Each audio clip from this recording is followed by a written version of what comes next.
Hi guys, so just here with Bill Noble, also known as my dad. So I'm just going to ask him a few questions about walling and stonework and his life. So yeah, do you just want to talk a bit about the history of stone in our family? Uh, well, as we've been involved with farming since the 1600s, and I suppose at that time they'd have to do a bit of wall repairing. So I don't know anymore. The first I know for sure is my great grandfather, and he set up a building business. I don't know just when, but obviously he'd have learnt dry walling when he was young. And then the first sort of connection I had with it was on the family farm. One of my uncles used to do any of the wall repairs. Uh, Only when he didn't build any new walls, but any time a gap fell, he was there. He was soon onto it. My uncle Gordon that was, and when I was a real little lad, I was helping him putting the stuff in the middle and that sort of thing. Before school age, anyway, when I was 3 or 4 years old.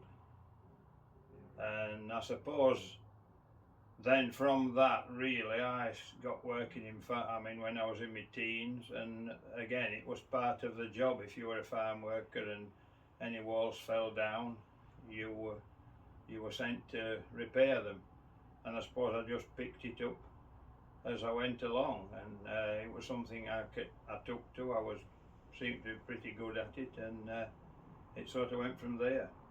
And do you sort of remember which was the first wall you built for yourself rather than on the farm or anything like that when you started walling? It was more of a job.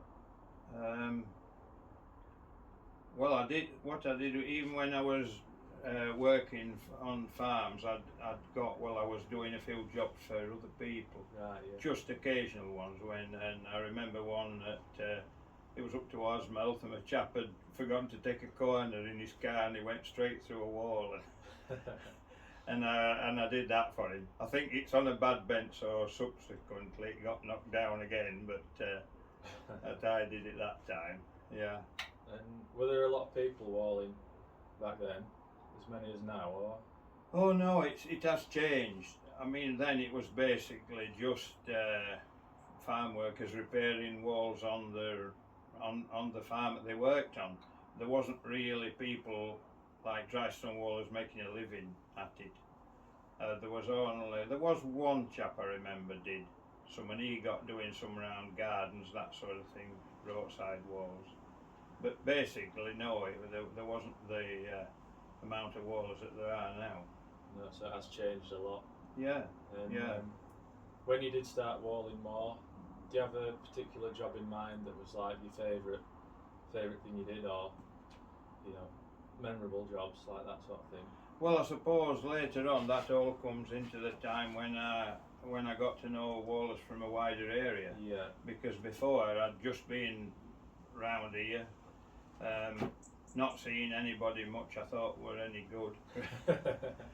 But the first time I got among others was I saw an advert in the Farmers Weekly for it was a national field boundaries event, and it was held on the Chatsworth Estate in Derbyshire.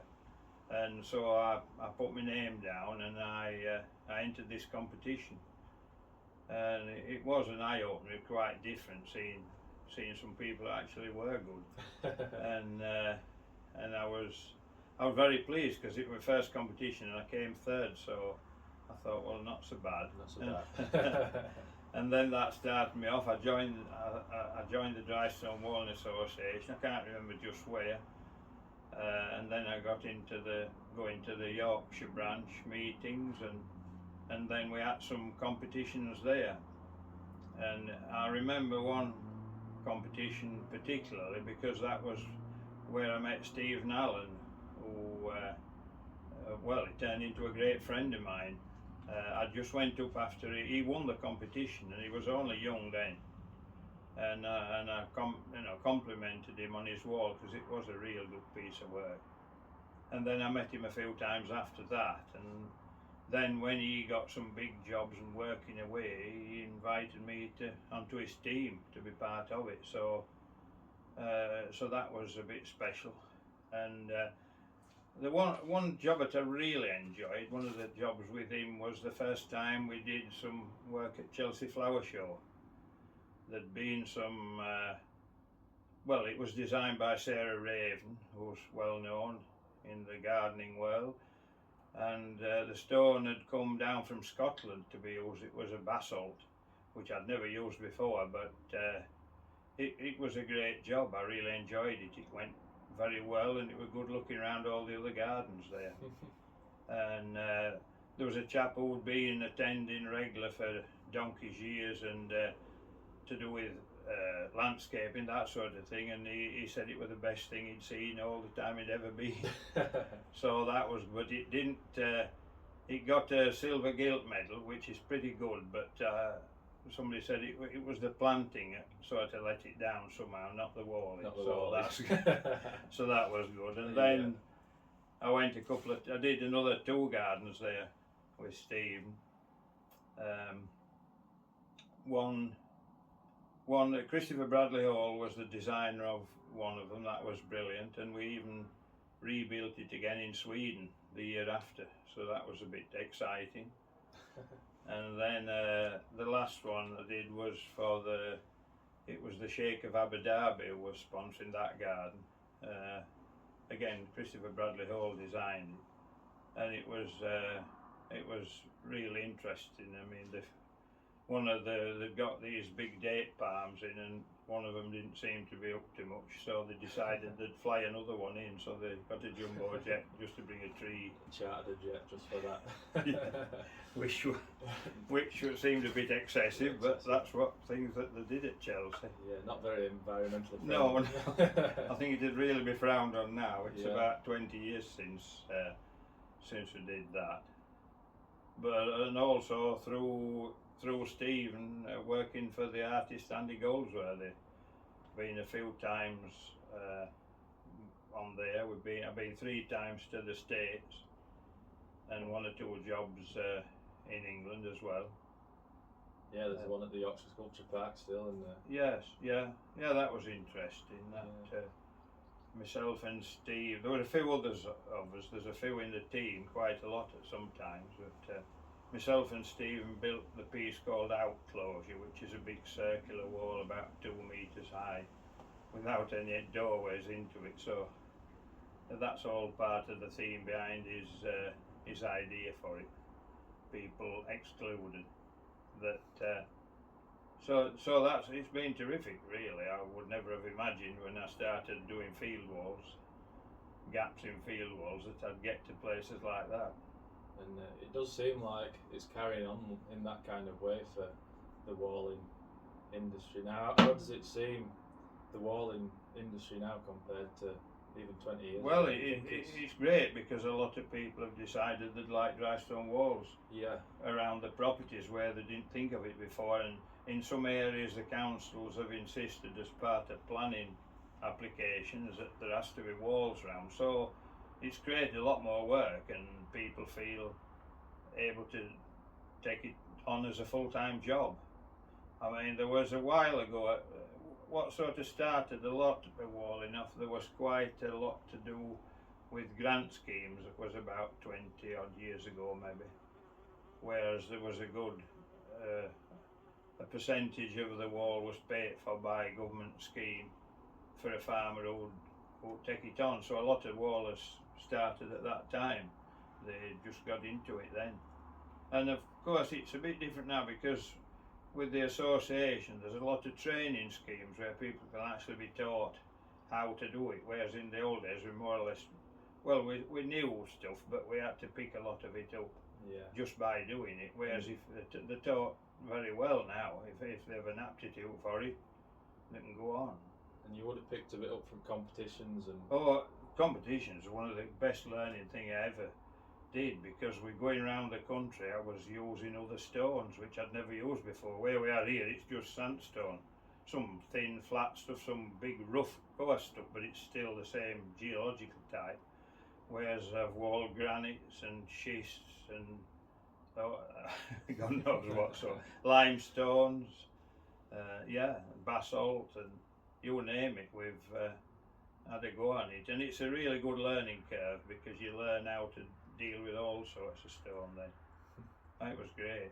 Besides being good fun, really, it was hard work and it's very keen competition. There's no quarter given, but we're all a good set of people doing it. Yeah, and do you have any, I don't know, bits of advice for people walling, of tricks of the trade or anything like that you could think of? Or Well, I suppose there's all sorts of things. Yeah. If I'm doing a gap, I definitely, besides taking the wall down, I like to clear a bit of ground on each side. I don't like sort of tramping through grass as I'm trying to re-wall. I'll chop it all away and make myself a flat area in front of where I'm working. But I mean, obviously there's all sorts of things to it, but one of the things it's learning is to get that eye so you actually see the stone on the ground that's going to fit the space you want it to. You don't want to, I'm not saying you never do it. I mean, one of the old adages was never put a stone down once you've picked it up, but depending on the quality of the work that you're doing, then you've got to do sometimes. Yeah. But the thing is to not do it much. Yeah, try and pick the right stone. Picking the right stone, yeah. Yeah, so trying to get your eye into. And yes, and working. Well, if you was a line, certainly working to it. I've seen people putting lines up and then they don't walk to it, which is worse than that. I mean, a lot of people never bother for gaps. A lot of people never bother with a line band. They just sight it in, look by eye. Maybe put one on the top to make sure they got the top level, but not. But not for the lot. But it does keep you right. If you'll keep to your line, it's a brilliant thing to keep you right. Well, so yeah, but it's a great thing to be involved in. The people I've met and the place I've been, just unbelievable, really. Yeah, and I'm finding the same, really, like meeting a lot of people and getting good experiences with it. So. Yes, I mean, we've been to the place. I mean, we've been out. You went out to France, didn't you? We've worked in the south of France, in the Cevennes region, quite a few times. And it's just been built. I mean, I'm not saying anybody that starts walling will be able to travel abroad and that, but there's always that chance. And certainly, the better you get at it, the more chance there is. Yeah, if you work hard at improving, then there are opportunities out there too. Yes, and if you work your way up the scheme, the Dry Stone Walling Association scheme, and you get to the top, then that opens up all sorts of things, because then you have a chance of becoming an examiner or assessor, as we call it now, and looking and seeing whether other people are up to the thing and passing them if they're good enough. And it sort of passes the knowledge on to the next. Yes, that's it. You've got to have that. I mean, I was very lucky with a lot of the stuff I did, particularly on the masonry side, because there wasn't a lot of people that had been good at masons, and there's been a lot in the past. They'd sort of given up and died off, and I was very lucky that it had continued in our family, and I had learned how to do it properly. Yeah. I had people, when I started on my own doing building, I had people, one or two that came, they said what they could do, and there were none of them any good. And I trained every person that ever worked for me, and to get the sort of work that I wanted. And although it wasn't a very good money making thing, I have a lot of jobs that I'm very proud of, and I'd go back and say, yeah, we did that. Real. Well, that's been great. We'll do another one at some point. Yeah. Yeah.